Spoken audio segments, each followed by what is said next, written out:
নমস্কার সকলকে। আমাদের মামের এই রান্নার চ্যানেলে আপনাদের সকলকে স্বাগতম। আজকে আপনাদের সাথে শেয়ার করব ইলিশ ভাপা। চলুন তাহলে পরপর স্টেপ বাই স্টেপ রান্নাটা শুরু করা যাক। যেহেতু সর্ষে ইলিশ হবে সেই হিসাবে আমি এখানে কালো সর্ষে সাদা সর্ষে দুটোকেই নিয়ে নিয়েছি একসাথে।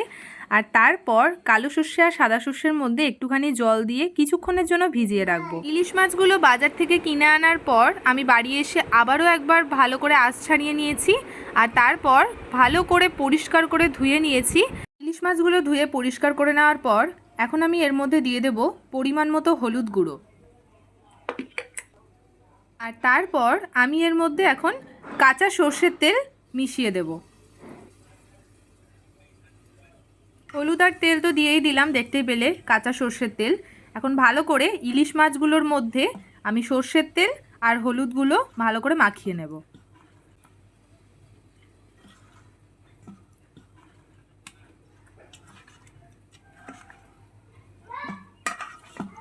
তো একদিকে আমার মাছের মধ্যে তেল হলুদ মাখিয়ে রেডি করা কমপ্লিট হয়ে গেল। আর অন্যদিকে আগে থেকে যে সাদা সর্ষে আর কালো সর্ষে আমি ভিজিয়ে রেখেছিলাম সেগুলো এখন মিক্সির বাটিতে দিয়ে দিচ্ছি।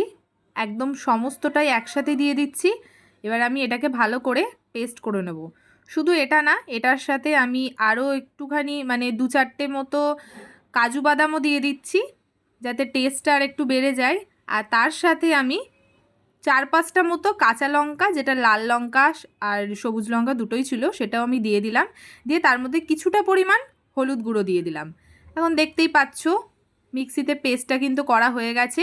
এবার এটা আমি আগে থেকে যে তেল আর হলুদ মাখিয়ে রেখেছিলাম ইলিশ মাছের মধ্যে, সেটার মধ্যে এখন আমি মশলাটা পুরোটা দিয়ে দিলাম। মাছের মধ্যে মশলাটা দিয়ে দেওয়ার পর মিক্সির বাটি ধোয়া যে জলটা সেটাও মিক্সড করে দিলাম। মশলাগুলো যাতে মাছের মধ্যে ভালো করে লেগে থাকে তাই জন্য মাছগুলোকে ভালো করে মশলার মধ্যে আমি চুবিয়ে নিচ্ছি। তো অন্যদিকে কড়াই তো গরম হয়ে গেছে। এখন সর্ষের তেল দিয়ে দিলাম কড়াইয়ের মধ্যে আবারও। সর্ষের তেলটা কিছুটা গরম হয়ে যাওয়ার পর আমি দিয়ে দিলাম তার মধ্যে কালো জিরে ফোড়ন। কালো জিরেটা দিয়ে দেওয়ার পর কিছুক্ষণ কালো জিরেটা তেলের মধ্যে নাড়াচাড়া করে নেব। আর তারপরেই পুরো মাছটা মশলা সমেত কড়াইয়ের মধ্যে ঢেলে দেব। মাছটা কড়াইয়ের মধ্যে দিয়ে দেওয়ার পর ভালো করে নাড়াচাড়া করে আমি এখানে রেডি করে নিয়েছি।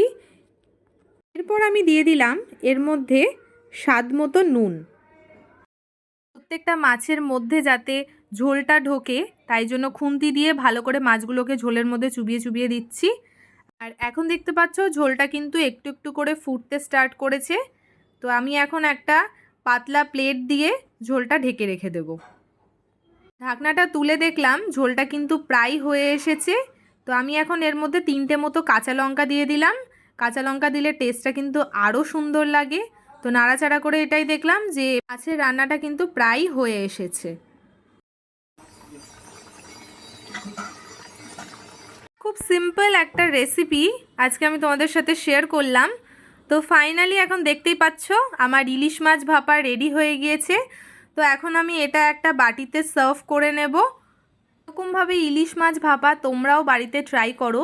আশা করছি এরকম করে রান্না করলে তোমাদেরও ভালো লাগবে।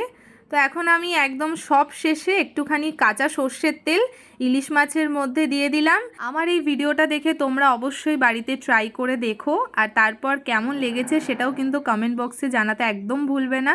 তো আমার এই আজকের ভিডিওটি তোমাদের কেমন লাগলো অবশ্যই কমেন্ট করে জানিও। ভালো লেগে থাকতে ক্লিক লাইক করে দিও, চ্যানেলটাকে সাবস্ক্রাইব করে দিও।